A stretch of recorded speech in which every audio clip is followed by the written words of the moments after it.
ಶ್ರೀ ಗುರು ಸಿದ್ಧಲಿಂಗಾಯ ನಮಃ. ಸಮಸ್ತ power TV ವೀಕ್ಷಕ ಬಾಂಧವರಿಗೂ ಶ್ರೀ ಸಿದ್ಧಲಿಂಗೇಶ್ವರ ಗದ್ದಿಗೆ ಮಠದ ಸಕಲ ಭಕ್ತವೃಂದ ಶಿಷ್ಯವೃಂದಕ್ಕೆಲ್ಲ ಈ ವಸಂತ ಪಂಚಮಿಯ ಶುಭಾಶೀರ್ವಾದಗಳನ್ನು ನೀಡುತ್ತಾ ಜಗನ್ಮಾತೆಯಾದ ಆ ವಾಕ್ಸಿದ್ಧಿಯಾದ ಜ್ಞಾನದೇವತೆಯಾದ ಆ ತಾಯಿ ಸರಸ್ವತಿಯ ಪರಮಾನುಗ್ರಹ ಸಕಲ ವೀಕ್ಷಕ ಬಾಂಧವರಿಗೂ ಸಕಲ ಶಿಷ್ಯವೃಂದ ಭಕ್ತವೃಂದಕ್ಕೆಲ್ಲ ಪ್ರಾಪ್ತಿಯಾಗಲಿ ಅಂತಂದೇಳಿ ನಿಮ್ಮೆಲ್ಲರಿಗೂ ಸಹ ಶುಭಾಶೀರ್ವಾದಗಳನ್ನು ತಿಳಿಸುತ್ತಾ ಈ ದಿನ ವಿಶೇಷವಾದ ಮಾಘ ಪಂಚಮಿ ಅಂದರೆ ವಸಂತ ಪಂಚಮಿ. ಅದರೊಳಗೂ ನೋಡಿ ಪೂರ್ವಾಭಾದ್ರ ನಕ್ಷತ್ರ ಮೀನರಾಶಿಯೊಳಗೆ ಅದರೊಳಗೂ ಶುಕ್ರವಾರ ನಡೆಯುತ್ತಾ ಇರೋದು ಅತ್ಯಂತ ರಾಜಯೋಗಗಳನ್ನು ಸಹ ತಂದಿದೆ. ಇಂತಹ ದಿನದಲ್ಲಿ ನಾವುಗಳು ಏನಪ್ಪ ಮಾಡಬೇಕು, ಏನನ್ನ ಮಾಡಿದರೆ ಆ ಜಗನ್ಮಾತೆಯ ಪರಮಾನುಗ್ರಹವನ್ನು ನಾವು ಪಡೆಯಬಹುದು ಅಂತಂದರೆ ವಿಶೇಷವಾಗಿ ಈ ದಿನ ತಾಯಿ ಸರಸ್ವತಿಯ ಆರಾಧನೆಯನ್ನು ನಾವು ಮಾಡಬೇಕು. ನಂತರ ಪ್ರತಿಯೊಬ್ಬರೂ ಸಹ ಓಂ ಐಂ ಸರಸ್ವತೈ ನಮಃ ಈ ಮಹಾಮಂತ್ರವನ್ನು ಜಪವನ್ನ ಮಾಡುವುದರಿಂದ ವಿಶೇಷವಾದ ಸಕಲ ಸಿದ್ಧಿಯನ್ನ ನಾವು ಪಡಿತಾ ಹೋಗ್ತೀವಿ. ಜಗನ್ಮಾತೆಯನ್ನ ಈ ಮಾಘ ಶುದ್ಧ ವಸಂತ ಪಂಚಮಿ ಎಂದು ಸಕಲರು ಅದರೊಳಗೂ ಜ್ಞಾನವನ್ನು ಯಾರು ಅಪೇಕ್ಷೆಯನ್ನ ಮಾಡ್ತಾ ಇರ್ತೀರಿ ಅಂಥವರು ಸಕಲ ವಿಧವಾಗಿ ತಾಯಿ ಜಗನ್ಮಾತೆಯನ್ನ ಆರಾಧನೆಯನ್ನ ಮಾಡುವುದರಿಂದ ವಿಶೇಷವಾದ ಫಲಪ್ರಾಪ್ತಿಯನ್ನ ಪಡಿತಾ ಬರ್ತಾರೆ. ಅದರ ಜೊತೆಗೆ ನಮ್ಮ ಎಲ್ಲ ಕರ್ನಾಟಕದಲ್ಲಿ ನಮ್ಮ ಎಲ್ಲ ಪುಟ್ಟ ವಿದ್ಯಾರ್ಥಿಗಳಿಗೆ ಇನ್ನೇನು ಮುಂದಿನ ತಿಂಗಳಿನಲ್ಲಿ SLC ಇರಲಿ PUC ಇರಲಿ ಎಲ್ಲ ವಿದ್ಯಾರ್ಥಿಗಳಿಗೆ ಪರೀಕ್ಷಾಗಳು ಪ್ರಾರಂಭವಾಗ್ತವೆ. ಅಂತಹ ವಿದ್ಯಾರ್ಥಿಗಳು ಈ ದಿನ ಏನಪ್ಪ ಮಾಡಬೇಕು, ಅಂತಹ ಪೋಷಕರು ಏನಪ್ಪ ಮಾಡಬೇಕು. ಯಾಕಂದರೆ ಎಷ್ಟೋ ಜನ ವಿದ್ಯಾರ್ಥಿಗಳು ಓದ್ತಾ ಇರ್ತಾರೆ, ಆದರೆ ಪರೀಕ್ಷಾ ಸಮಯದಲ್ಲಿ ಅವರ ನೆನಪುಗಳು ಬರಲ್ಲ. ಖಂಡಿತ, ಯಾಕಂದರೆ ತುಂಬ ಪರಿಶ್ರಮ ಪಟ್ಟಿರ್ತಾರೆ ಆ ಮಕ್ಕಳು, ಇಲ್ಲ ಅನ್ನಲ್ಲ. ಆದರೆ ಆ ಪರೀಕ್ಷಾ ಸಮಯದಲ್ಲೇ ಸಹ ಆ 3 ಗಂಟೆಯೊಳಗೆ ಎಲ್ಲ ಓದಿದ್ದೂ ಸಹ ನೆನಪಿಗೆ ಬರೋದಿಲ್ಲ. ಇದರಿಂದ ಆ ವಿದ್ಯಾರ್ಥಿಗಳಿಗೆ ಅದೆಷ್ಟೋ ನೋವುಗಳು ಉಂಟಾಗ್ತವೆ. ಹೌದಲ್ಲ ವೀಕ್ಷಕರೇ? ನಿಮ್ಮ ಎಲ್ಲ ಮಕ್ಕಳನ್ನು ಸಹ ನೀವು ಕೇಳಿ ಈ ವಿಚಾರವನ್ನ. ಹಾಗೆ ಉಂಟಾಗ್ತಾ ಇರ್ತವೆ. ಏಕೆಂದರೆ ಅಂತಹ ಮಕ್ಕಳು ತುಂಬ ಪರಿಶ್ರಮವನ್ನು ಪಟ್ಟಿದ್ದಾರೆ, ಆದರೆ ಆ ಸಮಯದಲ್ಲೇ ಮರೆತು ಹೋಗ್ಬಿಡ್ತವೆ. ಯಾಕೆಪ್ಪ ಅಂತಂದ್ರೆ ಇದೆಲ್ಲ ಕೆಲವೊಂದು ಗ್ರಹಗತಿಗಳ ಆಧಾರದ ಮೇಲೆ ಉಂಟಾಗ್ತಾ ಹೋಗುತ್ತೆ. ಆದ್ದರಿಂದ ಈ ಎಲ್ಲ ಗ್ರಹಗತಿಗಳಿಗೆ ಸುಲಭವಾಗಿ ಎಲ್ಲ ವಿದ್ಯಾರ್ಥಿಗಳು ಉತ್ತಮವಾಗಿ ಫಲಿತಾಂಶವನ್ನು ಪಡೆಯಬೇಕು ಅಂತಂದ್ರೆ ಏನಪ್ಪ ಮಾಡಬೇಕು ಅಂತಂದ್ರೆ, ಆದ್ದರಿಂದ ಎಲ್ಲ ಈ ನಮ್ಮ ಪವರ್ ಟಿವಿ ವೀಕ್ಷಕ ಬಾಂಧವರಿಗೂ ಸಮಸ್ತ ಭಕ್ತವೃಂದ ಶಿಷ್ಯವೃಂದದೆಲ್ಲ ಏನಪ್ಪ ಮಾಡಬೇಕು ಅಂತಂದ್ರೆ, ಈ ದಿನ ವಿಶೇಷವಾಗಿ ಬನ್ನಿ ಮರದ ಕಡ್ಡಿಯನ್ನು ತೆಗೆದುಕೊಂಡು ಬಂದು ಅದರೊಳಗೆ ಸಾಂಬ್ರಾಣಿಯನ್ನ ಮನೆಗೆಲ್ಲ ಹಾಕಿ ತಾಯಿ ಸರಸ್ವತಿಯ ವಿಗ್ರಹ ಇರಲಿ, ಇಲ್ಲ ಅಂದರೆ ಭಾವಚಿತ್ರ ಇರಲಿ, ಸರಸ್ವತಿಯ ಫೋಟೋಗೆ ವಿಶೇಷವಾದ ಪೂಜೆಯನ್ನ ಬೆಳಗ್ಗೆ ಆಯಿತು ಇಲ್ಲ ಸಂಜೆಯಾದರೂ ಆಯಿತು, ಮಕ್ಕಳು ಶಾಲೆಯಿಂದ ಬಂದ ನಂತರ ಬಿಳಿಯ ಹೂವುಗಳಿಂದ ಇಲ್ಲವೇ ಹಳದಿಯ ಹೂಗಳಿಂದ ತಾಯಿ ಸರಸ್ವತಿಗೆ ಪೂಜೆಯನ್ನ ಮಾಡಿಸಿ ಓಂ ಐಂ ಸರಸ್ವತೈ ನಮಃ ಈ ಮಹಾಮಂತ್ರವನ್ನ ಜಪವನ್ನ ಮಾಡಿಸಿ, ಮತ್ತು ಈ ದಿನ ಮೀನರಾಶಿಯಲ್ಲಿ ಈ ವಸಂತ ಪಂಚಮಿ ನಡೀತಾ ಇರೋದ್ರಿಂದ ಏನಪ್ಪ ಮಾಡಬೇಕು ಅಂತಂದ್ರೆ, ಕೈಯಲ್ಲಿ 1 ಹಿಡಿಯಷ್ಟು ಅರಿಶಿಣವನ್ನು ತೆಗೆದುಕೊಳ್ಳಿ. ಯಾರು ವಿದ್ಯಾರ್ಥಿಗಳು ಅಂದರೆ ನೆನಪಿನ ಶಕ್ತಿ ಉಂಟಾಗ್ತಾ ಇಲ್ಲ, ಇನ್ನು ಪರೀಕ್ಷೆಗೆ ಇದಾಗ್ತಾ ಇದೆ, ಇನ್ನು ಎಷ್ಟೋ ಜನ UPSC ಎಕ್ಸಾಮು IAS ಬರೀಬೇಕು, KS ಬರೀಬೇಕು, IPS ಆಗಬೇಕು ಅಂತಂದು ಯಾರ್ಯಾರು ಆಸೆಯನ್ನಿಟ್ಟಿದ್ದೀರಾ ಅವರೂ ಸಹ ಈ ದಿನ ವಿಶೇಷವಾಗಿ ಈಗ ನಾವು ತಿಳಿಸ್ತಾ ಇರುವ ಅಂತಹ ಸುಲಭ ತಂತ್ರವನ್ನ ಉಪಯೋಗ ಮಾಡುವುದರಿಂದ ಸಿದ್ಧಲಿಂಗೇಶ್ವರರ ಅನುಗ್ರಹ ನಿಮಗೆ ಉಂಟಾಗ್ತಾ ಹೋಗುತ್ತೆ ಅನ್ನೋದನ್ನು ಸಹ ತಿಳಿಸ್ತಾ ಇದ್ದೀವಿ. 1 ಹಿಡಿ ಅರಿಶಿಣವನ್ನ ತೆಗೆದುಕೊಂಡು ನಂತರ ಆ ಅರಿಶಿಣ ಮಧ್ಯದಲ್ಲಿ 3 ಬೊಟ್ಟನ್ನ ಸಿಂಧೂರವನ್ನ ಇಟ್ಟು ಓಂ ಐಂ ಸರಸ್ವತೈ ನಮಃ ಅಂತಂದು ಜಪವನ್ನ ಮಾಡಿ ನಂತರ ಸಾಧ್ಯವಾದಷ್ಟು ಸರಸ್ವತಿಯನ್ನು ನಾವು ಹೇಗೆ ಪಡೆಯಬೇಕು ಅಂತಂದರೆ, ನಮ್ಮ ಎಲ್ಲ ತಾಳೆಗರಿಯ ಗ್ರಂಥಗಳಲ್ಲಿ ಹಿಂದಿನ ಗುರುಗಳು ಬರೆದಿರುವ ಅತ್ಯಮೂಲ್ಯವಾದ ಅನೇಕ ತಂತ್ರಶಾಸ್ತ್ರದಲ್ಲಿ ಮೌನ, ಯಾಕಂತಂದರೆ ನಾವುಗಳು ಆ 5 ತತ್ವಗಳನ್ನು ತಿಳಿಸ್ತಾ ಇದ್ವಿ. ಅದನ್ನು ಪ್ರತಿಯೊಬ್ಬರೂ ಸಹ ಪರಿಪಾಲನೆಯನ್ನು ಮಾಡಬಹುದು. ಒಂದು, ಮೌನವನ್ನು 1 ತಾಸಾದ್ರೂ ಮೌನವನ್ನು ವಹಿಸಿ. ಆ ಮೌನದಿಂದ ನಾದ ಮನಸ್ಸಿನೊಳಗೆ ಉಂಟಾಗ್ತಾ ಹೋಗುತ್ತೆ. ಆ ನಾದದಿಂದ ಅಕ್ಷರಗಳು ಉಂಟಾಗ್ತಾ ಬರುತ್ತೆ. ಮೌನ, ನಾದ, ಅಕ್ಷರ, ಅದರಿಂದ ಮಂತ್ರ ಮತ್ತು ಜ್ಞಾನಗಳು ಉಂಟಾಗ್ತಾ ಬರುತ್ತೆ. ಇದರಿಂದ ಮೇಧಾಶಕ್ತಿ ಅತ್ಯಂತ ಜಾಗೃತಗೊಳ್ತಾ ಹೋಗುತ್ತೆ. ಅನೇಕರು ಯಾವ ವಿದ್ಯಾರ್ಥಿಗಳು ಮತ್ತು ಯಾರ್ಯಾರು IAS, IPS, KS ಇಂತಹ ಪರೀಕ್ಷೆಯನ್ನು ತೆಗೆದುಕೊಳ್ತಾ ಇದ್ದೀರಾ ಅಂಥವರೆಲ್ಲರೂ ಸಹ ಈ ದಿನ ಸುಲಭವಾದ ಈ ತಂತ್ರಸಾರವನ್ನು ಮಾಡಿ, ನಂತರ ಆ ಮೌನ ಮುಗಿದ ನಂತರ ಅಮ್ಮನಿಗೆ, ವಿಶೇಷವಾಗಿ ತಾಯಿ ಸರಸ್ವತಿಗೆ ಹಾಲು ಮತ್ತು ಸಕ್ಕರೆ ಮತ್ತು ಹಾಲು ಅನ್ನವನ್ನು ನೈವೇದ್ಯವನ್ನು ಮಾಡಿ ಅಮ್ಮನಿಗೆ ವಿಶೇಷವಾಗಿ ಭಕ್ತಿಯಿಂದ ಪ್ರಾರ್ಥನೆಯನ್ನು ಮಾಡಿ ಹಳದಿ ಹೂಗಳನ್ನು ಅಮ್ಮನಿಗೆ ಸಮರ್ಪಿಸಿ ನಿಮ್ಮ ಎಲ್ಲ ಇಷ್ಟಾರ್ಥಗಳನ್ನು ಸಹ ಅಮ್ಮನ ಬಳಿನಲ್ಲಿ ಕೇಳಿಕೊಳ್ಳಿ. ಖಂಡಿತ ಆ ಜಗನ್ಮಾತಾ, ಆ ಶಾರದಾ ಪರಮೇಶ್ವರಿ, ಆ ತಾಯಿ ಸರಸ್ವತಿ ನಿಮ್ಮೆಲ್ಲರಿಗೂ ಸಹ ಶುಭವನ್ನು ಉಂಟು ಮಾಡಲಿ ಅಂತಂದೂ ಸಹ ಶುಭಾಶೀರ್ವಾದವನ್ನು ನೀಡುತ್ತಾ, ಹಿಂದಿನಿಂದಲೂ ಕಾಲಜ್ಞಾನದಲ್ಲಿ ತಿಳಿಸ್ತಾ ಬರ್ತಾ ಇದ್ದೀವಿ. ಅದೆಷ್ಟೋ ತಿಳಿಸ್ತಾ ಇದ್ರೂ ಸಹ ಯಾರೂ ಸಹ ಎಚ್ಚೆತ್ತುಕೊಳ್ಳದಲೇ ತಮ್ಮ ಪ್ರಾಣ ಹಾನಿಗಳನ್ನು, ಮಾನಹಾನಿಗಳನ್ನು ಸಹ ನಡೆಸ್ತಾ ಬರ್ತಿದ್ದೀರ. ಏಕೆಂತಂದರೆ ನಮ್ಮ ಭವ್ಯ ಭಾರತದ ಈ ಸನಾತನ ಪರಂಪರೆ ಕಾಲಜ್ಞಾನವನ್ನು ಪ್ರತಿಯೊಂದು ಜೀವಿಗಳು ಸಹ ತಮ್ಮ ಜೀವನದಲ್ಲಿ ಅಳವಡಿಸಿಕೊಂಡರೆ ಉತ್ತಮವಾದ ಭವಿಷ್ಯವನ್ನು ನೀವುಗಳು ರೂಪಿಸಬಹುದು. ಏಕೆಂತಂದರೆ ನಿನ್ನೆಯೊಂದು ಮಾಧ್ಯಮದಲ್ಲಿ ನಾವು ಒಂದು ಸಮಾಚಾರವನ್ನು ಓದಿದ್ವಿ. ಇದೇ ಚಿಕ್ಕಬಳ್ಳಾಪುರದ ಸಮೀಪದಲ್ಲಿ ಮತ್ತೆ ಸೀಬರ್ಡ್ ಎನ್ನುವ ಕಂಪನಿಯ ಬಸ್ಸು ಚಾಲನೆಯನ್ನು ಮಾಡ್ತಾ ಇರಬೇಕಾದ್ರೆ ಮತ್ತೆ ಅಗ್ನಿ ಅನಾಹುತ ಉಂಟಾಗಿ ಸುಮಾರು 15 ಜನಗಳು ಬೆಂಕಿಗೆ ಆಹುತಿಯನ್ನು ಮತ್ತು ಬೆಂಕಿನಿಂದ ಅನೇಕರು ವ್ಯಥೆಪಟ್ಟರು ಅಂತಂದೂ ಸಹ ನೋಡಿದ್ವಿ. ಆದರೆ ಅಲ್ಲಿ ಇನ್ನೂ ಎಷ್ಟು ನಡೆದಿರುತ್ತೋ ಗೊತ್ತಿಲ್ಲ. ಆದ್ದರಿಂದ ಆದಷ್ಟು ಇನ್ನೂ ಚಾಲಕರು ಜಾಗರೂಕತೆಯನ್ನು ವಹಿಸಿರಪ್ಪ ಅಂತಂದೂ ಸಹ ತಿಳಿಸ್ತಾ ಇದ್ದೀವಿ. ಯಾಕಂತಂದರೆ ನಾವು ನೋಡ್ತಾ ಇದ್ದೀವಿ ಎಷ್ಟೋ ಕಡೆ ಪಾಪ ಶಾಲಾ ತರಗತಿಯಿಂದ ಹೋದಂತಹ ಅನೇಕ ಪ್ರವಾಸಿಗರು ಮತ್ತು ಅನೇಕ ಬಸ್ಸುಗಳು ಸಹ ಅನೇಕವು ಇಂತಹ ಅಚಾನಕ್ಕಾಗಿ ಆಕಸ್ಮಿಕವಾಗಿ ದುರ್ಮರಣವನ್ನು ಹೊಂದುತ್ತಾ ಇದ್ದೀರಾ. ಹೀಗೆ ಮತ್ತು ಅನೇಕರು ತೀರ್ಥಯಾತ್ರೆಗಳು ಯಾತ್ರೆಗಳನ್ನು ಮಾಡಬೇಕಾದ್ರೆ ಅನೇಕ ಪ್ರಸಂಗಗಳನ್ನು ಸಹ ನೋಡ್ತಾ ಇದ್ದೀರಾ. ಆದ್ದರಿಂದ ಆದಷ್ಟೂ ಸಹ ಎಚ್ಚರಿಕೆಯನ್ನು ವಹಿಸಿ, ನಿಧಾನವನ್ನು ವಹಿಸಿ. ಯಾಕಂದರೆ ನಮ್ಮ ಈ ಸರ್ಕಾರಗಳು ಆ ಬಿಸಿ ಇದ್ದಾಗ ಮಾತ್ರ ಅದರ ಬಗ್ಗೆ ಗಮನ ವಹಿಸ್ತಾರೆ ಹೊರತುನೋ ಅದು ಸ್ವಲ್ಪ ತಣ್ಣಗಾದ ಮೇಲೆ ಅದರ ಬಗ್ಗೆ ಯಾರೂ ಸಹ ಜಾಗರೂಕತೆಯನ್ನು ವಹಿಸುವುದಿಲ್ಲ. ಆದ್ದರಿಂದ ಪ್ರಥಮವಾಗಿ ನಿಮ್ಮ ಜೀವನದ ಬಗ್ಗೆ ನೀವುಗಳೇ ಸಹ ಜಾಗರೂಕತೆಯನ್ನು ವಹಿಸಬೇಕು. ಏಕೆಂತಂದರೆ ನಿಮಗೇ ಆದ ಒಂದು ಸಂಸಾರ ಇದೆ. ನಿಮ್ಮನ್ನೇ ನಂಬಿಕೊಂಡು ಬದುಕ್ತಾ ಇರುವ ಅದೆಷ್ಟೋ ಜೀವಿಗಳು ಇದ್ದಾರೆ ಅನ್ನೋದನ್ನು ತಾವುಗಳಾದರೂ ಮನಗೊಂಡು ಈ ಎಲ್ಲ ಮುಂಜಾಗ್ರತೆ ಕ್ರಮಗಳನ್ನು ಸಹ ನೀವು ಅನುಸರಿಸಬೇಕು. ನಾವುಗಳು ಸಹ ಇಂದಿನಿಂದ ಹೇಳಿದ್ದೀವಿ. ಆ ಎಲ್ಲ ಮುಂಜಾಗ್ರತೆ ಕ್ರಮಗಳನ್ನು ತಾವುಗಳೆಲ್ಲ ಜೀವನದಲ್ಲಿ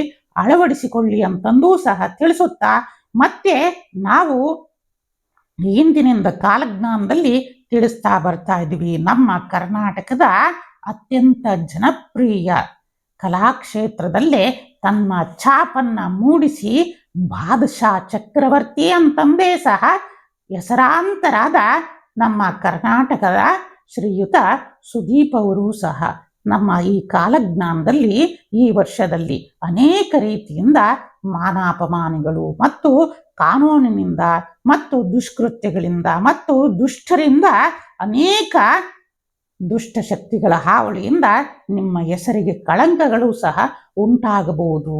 ಕಾನೂನಿನಿಂದ ಸಹ ತೊಡಕುಗಳು ತೊಂದರೆಗಳೂ ಸಹ ಉಂಟಾಗಬಹುದು ಅನ್ನೋದನ್ನೂ ಸಹ ನಿಮಗೆ ಹಿಂದಿನಿಂದನೂ ಸಹ ತಿಳಿಸ್ತಾ ಬರ್ತಾ ಇದ್ದೀವಿ. ಆದಷ್ಟು ತಾವು ಜಾಗರೂಕತೆಯನ್ನ ವಹಿಸೋದು ಸೂಕ್ತ. ಏಕಂತಂದ್ರೆ ಯಾವುದನ್ನು ಸಹ ಅಸಡ್ಡೆಯನ್ನ ಮಾಡಬಾರದು. ಏಕಂತಂದ್ರೆ ಯಾವುದನ್ನ ನಾವು ಅಸಡ್ಡೆಯನ್ನ ಮಾಡ್ತೀವಿ ಮುಂದೊಂದು ದಿನ ಅದು ನಮಗೆ ದೊಡ್ಡ ತಪ್ಪಾಗಿ ಕುತ್ಕೊಂತೆ. ಇಂತಹ ಅದೆಷ್ಟೋ ಉದಾಹರಣೆಯನ್ನ ನೀವು ನೋಡ್ತಾ ಇದ್ದೀರಾ. ದೊಡ್ಡ ಉದಾಹರಣೆಯೇ ಸಹ ನಿಮ್ಮ ಕಣ್ಣು ಮುಂದೆಯೇ ಸಹ ಇದೆ. ಏಕೆಂದ್ರೆ ಹಿಂದಿಂದನೂ ಸಹ ಇನ್ನೊಬ್ಬರಿಗೂ ಸಹ ಇದನ್ನ ಸೂಚನೆಯನ್ನ ಮಾಡಿದ್ವಿ. ಆದರೂ ಸಹ ಅಂತಹ ಸೂಚನೆಯನ್ನ ತೆಗೆದುಕೊಳ್ಳಿದ್ದಾಗ ಇಂದು ಎಂತಹ ಪಶ್ಚಾತ್ತಾಪವನ್ನ ಅವರು ಅನುಭವಿಸ್ತಾ ಇದ್ದಾರೆ ಅಂತಂದ್ರೆ ಅದೆಷ್ಟೋ ಅವರ ಅಭಿಮಾನಿಗಳೂ ಸಹ ಕಣ್ಣನ್ನೀರಾಗ್ತಾ ಇದ್ದಾರೆ.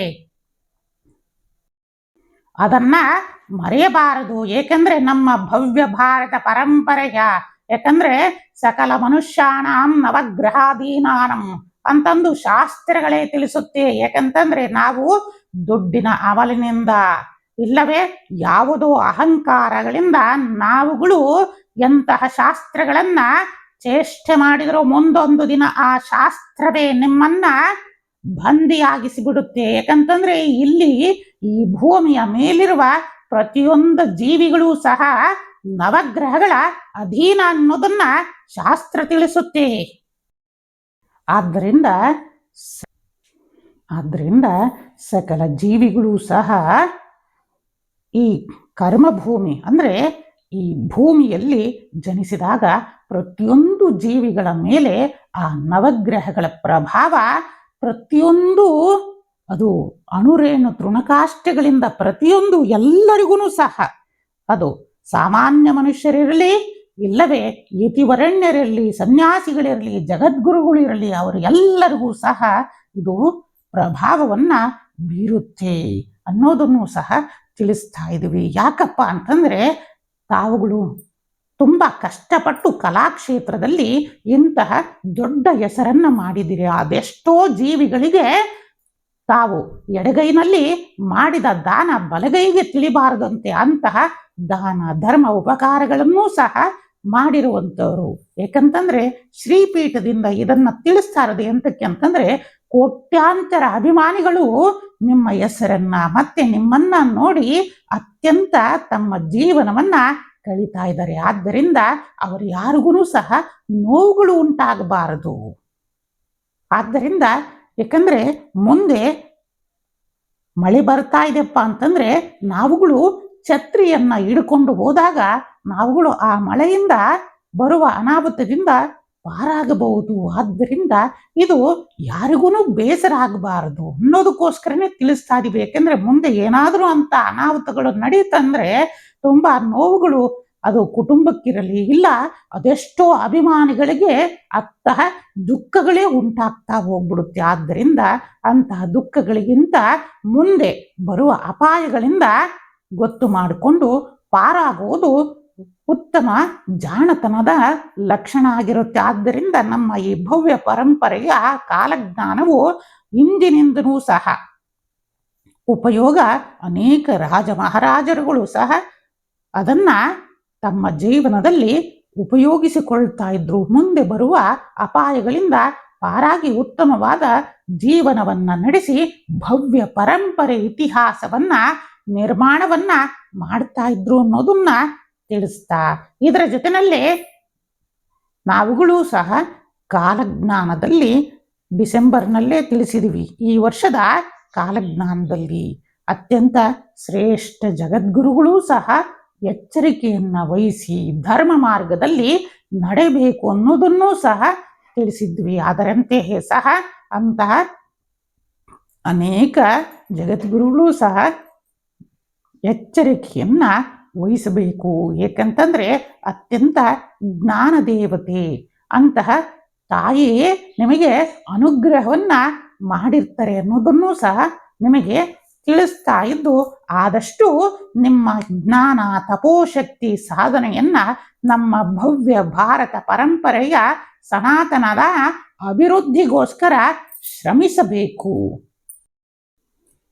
ಏಕಂತಂದ್ರೆ ಯಾವುದೇ ನಮ್ಮ ಈ ಸನಾತನ ಪರಂಪರೆ ಅಂತಂದ್ರೇ ನಮ್ಮ ಭವ್ಯ ಭಾರತ.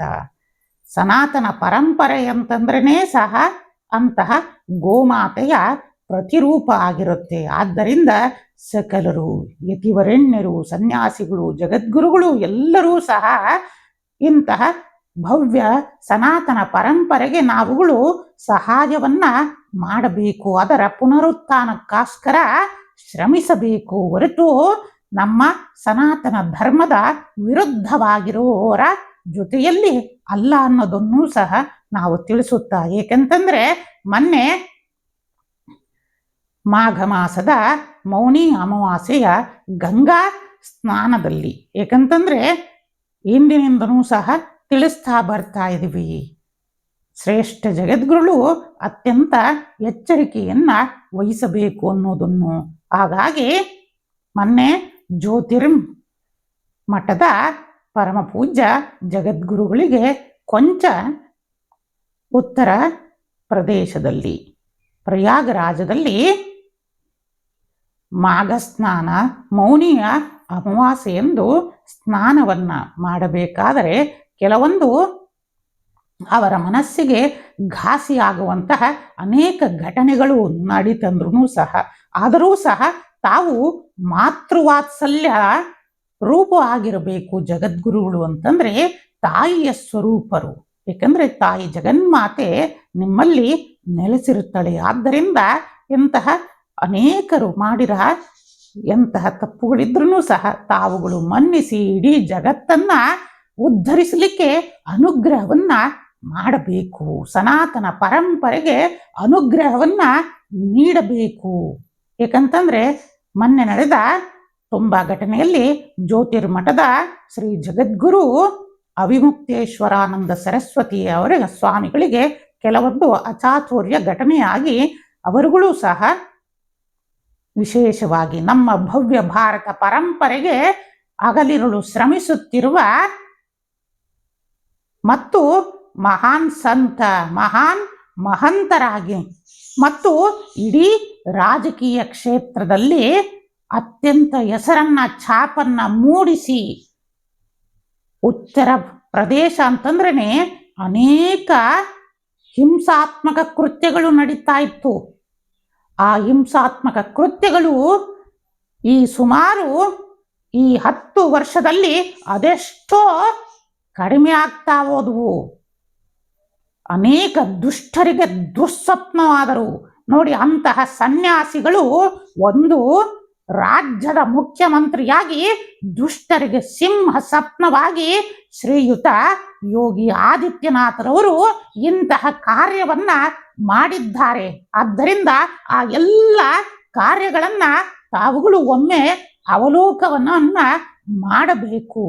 ಅವರ ಸಹಾಯ ನಮ್ಮ ಭಾರತ ಪರಂಪರೆಗೆ ಎಷ್ಟು ಉಂಟಾಗಿದೆ, ಅದರೊಳಗೆ ಇದು ಒಂದು ಕಿಂಚಿತ್ ಅನ್ನೋದನ್ನ ತಾವುಗಳು ಮನಗೊಂಡ್ರೆ. ಏಕೆಂತಂದ್ರೆ ತಮ್ಮ ಮನಸ್ಸು ಅತ್ಯಂತ ವಿಶಾಲವಾದದ್ದು.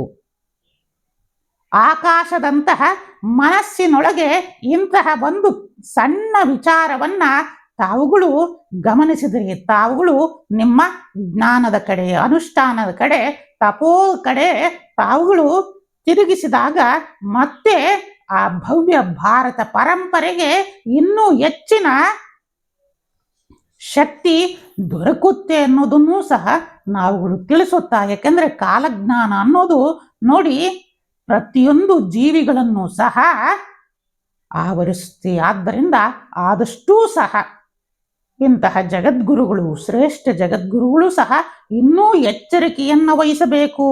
ಯಾಕಂದ್ರೆ ಜ್ಯೋತಿರ್ಪೀಠಕ್ಕೆ ಹಿಂದಿನಿಂದನೂ ಸಹ ಹೇಳ್ತಾ ಇದ್ದೀವಿ, ಅನೇಕ ಕಂಟಕಗಳು ಇನ್ನೂ ಕಾಡಲಿವೆ. ಇನ್ನು 2030ರವರೆಗೂ ಸಹ ಅನೇಕ ತೊಂದರೆ ತಾಪತ್ರಯಗಳು, ಕಾನೂನಿನ ತೊಡಕುಗಳು ಸಹ ಇನ್ನೂ ಹೆಚ್ಚಿನದಾಗಿ ಕಾಡಲಿವೆ ಅನ್ನೋದನ್ನು ಸಹ ತಿಳಿಸುತ್ತಾ. ಆದ್ದರಿಂದ ಮುಂಬರುವ ಅಪಾಯಗಳಿಂದ ತಾವುಗಳು ಪಾರಾಗಬೇಕಂತಂದ್ರೆ ಇಂತಹ ಸೂಕ್ಷ್ಮ ತಪ್ಪುಗಳನ್ನು ತಮ್ಮ ಹೊಟ್ಟೆನಲ್ಲಿ ಹಾಕಿಕೊಂಡು ಭಕ್ತರಿಗೆ ಅನುಗ್ರಹವನ್ನ ಮಾಡಿದಾಗ ನಿಮ್ಮ ಹೆಸರು ಕೀರ್ತಿ ಇನ್ನೂ ಅಜರಾಮರವಾಗಿ ಇನ್ನೂ ಆಕಾಶದೆತ್ತರಕ್ಕೆ ಆರುತ್ತೆ ಅನ್ನೋದನ್ನೂ ಸಹ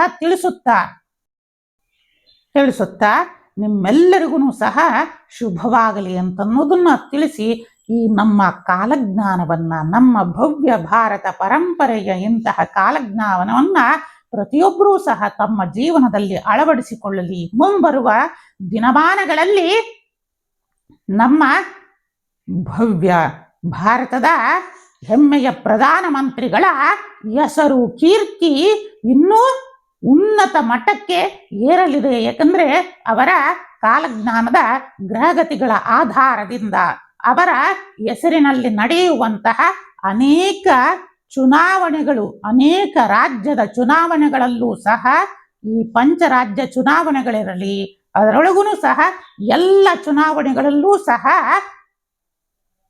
ಆ ಭಗವಂತ ಅನುಗ್ರಹವನ್ನ ಮಾಡುವುದರ ಜೊತೆಗೆ ಜನಸೇವೆಗೆ ಜನಾರ್ದನ ಸೇವೆ ಅಂತಂದು ಹೇಳುತ್ತಾರೆ. ಹಂಗಾಗಿ ಈ ಜನಾರ್ದನರ ಎಲ್ಲ ದೇವರ ಅನುಗ್ರಹ ನಮ್ಮ ಮೋದಿಯವರ ಮೇಲಿರುವುದರಿಂದ ವಿಶೇಷವಾಗಿ ಇನ್ನೂ ಎಲ್ಲ ಚುನಾವಣೆಗಳಲ್ಲೂ ಸಹ ಭರ್ಜರಿಯುತವಾಗಿ ಅವರ ಹೆಸರು ಮತ್ತು ವಿಜಯಲಕ್ಷ್ಮಿ ಅನುಗ್ರಹವನ್ನ ಮಾಡ್ತಾಳೆ ಅನ್ನೋದನ್ನು ಸಹ ಮುಂಬರುವ ಚುನಾವಣೆಗಳಲ್ಲಿ. ಆದ್ದರಿಂದ ಈ ಮೂಲಕ ಎಲ್ಲರಿಗೂ ಸಹ ಶುಭಾಶೀರ್ವಾದವನ್ನ ನೀಡ್ತಾ ಇದ್ದೀವಿ. ಇದರ ಜೊತೆಯಲ್ಲಿ ಶ್ರೀಯುತ ಯೋಗಿ ಆದಿತ್ಯನಾಥ್ ಅವರಿಗೂ ಸಹ ಮುಂಬರುವ ದಿನಮಾನಗಳಲ್ಲಿ ಅತ್ಯಂತ ಸುಪ್ರಸಿದ್ಧವಾದ ಸ್ಥಾನಮಾನಗಳು ಸಿಗ್ತಾ ಹೋಗ್ತವೆ. ನಿಮ್ಮ ಕೀರ್ತಿ ಇನ್ನೂ ಅಜರಾಮರವಾಗಿ ಹೆಚ್ಚುತ್ತಾ ಹೋಗುತ್ತೆ ಅನ್ನೋದನ್ನೂ ಸಹ ತಿಳಿಸುತ್ತಾ ನಿಮ್ಮೆಲ್ಲರಿಗೂ ಸಹ ಶುಭವಾಗಲಿ. ಇದರ ಜೊತೆಯಲ್ಲಿ ಇಡೀ ವಿಶ್ವದೆಲ್ಲೆಡೆ ಶಾಂತಿ ಪ್ರೇಮಗಳು ಸಹ ಉಂಟಾಗಲಿ. ನಮ್ಮ ಭಾರತ ವಿಶ್ವಗುರು ಭಾರತವಾಗಲಿ ಅನ್ನೋದನ್ನು ಸಹ ತಿಳಿಸುತ್ತಾ, ಏಕೆಂತಂದ್ರೆ ನಮ್ಮ ಮೋದಿಯವರದನ್ನ ತಿಳಿಸಿದ್ದು ಯಾಕೆಂತಂದ್ರೆ ಹಿಂದೆಯೇ ಸಹ ತುಂಬಾ 8-10 ತಿಂಗಳ ಹಿಂದೆನೇ ಸಹ ಮಹಾರಾಷ್ಟ್ರದ ಬಗ್ಗೆ ತಿಳಿಸಿದ್ವಿ. ಏಕೆಂತಂದ್ರೆ ಅಲ್ಲಿ ಕೇಸರಿಯ ಮಯ ಆಗುತ್ತೆ ಅನ್ನೋದನ್ನ ಮೊನ್ನೆ ನಾವು ಸ್ಥಳೀಯ ಚುನಾವಣೆಗಳಲ್ಲಿ ನಾವು ಆ ಫಲಿತಾಂಶವನ್ನ ನೋಡಿದಾಗ ಸ್ಥಳೀಯ ಚುನಾವಣೆಗಳಲ್ಲೂ ಸಹ ಕಮಲದ ಅರಳುವಿಕೆ ನೋಡಿ ಕಾಲಜ್ಞಾನ ಅನ್ನೋದು ಎಷ್ಟು ವೈಶಿಷ್ಟ್ಯವಾದದ್ದು ಮತ್ತು ಎಷ್ಟು ವೈಜ್ಞಾನಿಕವಾದ ಶಾಸ್ತ್ರ ಅನ್ನೋದನ್ನು ಸಹ ನಿಮ್ಮೆಲ್ಲರಿಗೂ ಸಹ ತಿಳಿಸ್ತಾ ಇದ್ದೀವಿ. ಈ ವಸಂತ ಪಂಚಮಿ ನಮ್ಮೆಲ್ಲರಿಗೂ ಸಹ ಒಂದು ಸಂದೇಶವನ್ನ ನೀಡುತ್ತೆ. ಅದೇನಪ್ಪ ಅಂತಂದ್ರೆ, ಯಾಕಂದ್ರೆ ನೋಡಿ ಸಂದೇಶ ಅತ್ಯಂತ ವಿಶಿಷ್ಟವಾದದ್ದು. ಕಾಕಃ ಕೃಷ್ಣಃ ಪಿಕಃ ಕೃಷ್ಣಃ ಕಾಕಃ ಕೃಷ್ಣಃ ಪಿಕಃ ಕೃಷ್ಣಃ ಕೋ ಭೇದಃ ಪಿಕಃ ಕಾಕಯೋಃ ವಸಂತಕಾಲೆ ಸಂಪ್ರಾಪ್ತೆ ಕಾಕಃ ಕಾಕಃ ಪಿಕಃ ಪಿಕಃ. ನೋಡಿ ಎಂತಹ ಅದ್ಭುತವಾದ ವಾಣಿ ಇದು. ಏಕೆಂದ್ರೆ ಕಾಗೆಯೂ ಸಹ ಕಪ್ಪಾಗಿರುತ್ತೆ, ಕೋಗಿಲೆಯೂ ಸಹ ಕಪ್ಪಾಗಿರುತ್ತೆ, ಎರಡೂ ಕಪ್ಪೆ. ಆದರೆ ಇದರ ಗುಣ ಯಾವಾಗ ನಮಗೆ ತಿಳಿಯುತ್ತೆ ಅಂತಂದ್ರೆ ವಸಂತ ಕಾಲ ಬಂದಾಗ ಕಾಗೆಯಾಗಿರುತ್ತೆ, ಕೋಗಿಲೆ ತನ್ನ ಸ್ವರದಿಂದ ಕೋಗಿಲೆ ಅನ್ನೋದನ್ನ ತೋರಿಸುತ್ತೆ ಅನ್ನೋದನ್ನ ನಿಮ್ಮೆಲ್ಲರಿಗೂ ಸಹ ತಿಳಿಸುತ್ತಾ ಆ ಜಗನ್ಮಾತೆ ಶ್ರೀ ಸರಸ್ವತಿ ದೇವಿ ಸಕಲರಿಗೂ ಶುಭವನ್ನ ನೀಡಲಿ ಅನ್ನೋದನ್ನ ಸಹ ತಿಳಿಸುತ್ತಾ ಪರಮದಯಾಳು ಶ್ರೀ ಸಿದ್ಧಲಿಂಗೇಶ್ವರರು ಜಗನ್ಮಾತೆಯಾದ ಇಷ್ಟಕಾಮೀಶ್ವರಿಯು ತಾಯಿ ವಾಗ್ದೇವಿ ರೂಪದಲ್ಲಿ ಸಕಲರಿಗೂ ಸನ್ಮಂಗಳವನ್ನ ದಯಪಾಲಿಸಲಿ. ಮುಂದಿನ ಪರೀಕ್ಷೆಗಳಲ್ಲಿ ಈ ಎಲ್ಲ ವಿದ್ಯಾರ್ಥಿಗಳಿಗೂ ಸಹ ಪರಮ ಅನುಗ್ರಹವನ್ನ ನೀಡಲಿ ಅನ್ನೋದನ್ನೂ ಸಹ ತಿಳಿಸುತ್ತಾ ಸಕಲ ಲೋಕಕ್ಕೂ ಸಕಲ ವಿಶ್ವಗಳಿಗೂ ಸಹ ಸಕಲ ಸನ್ಮಂಗಳಗಳನ್ನು ಉಂಟು ಮಾಡುವುದರ ಜೊತೆಯಲ್ಲಿ ಎಲ್ಲ ಪವರ್ ಟಿವಿಯ ವೀಕ್ಷಕ ಬಾಂಧವರಿಗೂ ಸಹ ಶುಭ ಉಂಟಾಗಲಿ ಅನ್ನೋದನ್ನ ಸಹ ತಿಳಿಸುತ್ತಾ ನಿಮ್ಮೆಲ್ಲರಿಗೂ ಸನ್ಮಂಗಳ ಉಂಟಾಗಲಿ ಅಂತಂದು ಶುಭಾಶೀರ್ವಾದವನ್ನು ನೀಡುತ್ತಾ ಓಂ ನಮಃ ಶಿವಾಯ.